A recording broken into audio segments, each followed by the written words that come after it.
Pont d'Escole désormais inaccessible. Sous le poids de ce camion, le pont a cédé et s'est effondré. Le chauffeur du camion est indemne, mais pour les gens du quartier qui résident de l'autre côté du pont, impossible de rentrer chez eux. Je sors du travail et là j'ai tous mes vêtements, tous mes trucs là-bas et je ne sais pas comment je vais faire justement. Là je vais retourner sur Cayenne et rester chez la mater pour un bon petit moment et puis voilà.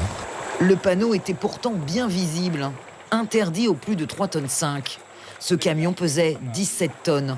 L'entreprise Transplus venait livrer du sable. Je peux comprendre qu'un camion de cette taille puisse ne pas passer sur un pont déjà fragilisé. Ce pont se situe sur la commune de Roura, à 4 km du bourg.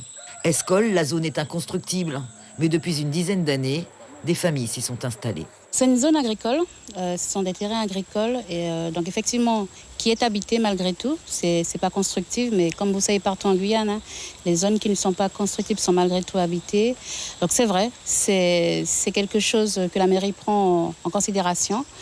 Et tout de suite, à court terme, nous avons vu une entreprise afin de mettre en place une passerelle pour les piétons.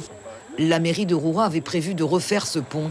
La municipalité avait demandé à la préfecture en début d'année la possibilité de récupérer un pont Belay. Mais avec l'effondrement de cette structure, la procédure va devoir être accélérée. En attendant, une passerelle pour les piétons va être mise en place d'ici 48 heures.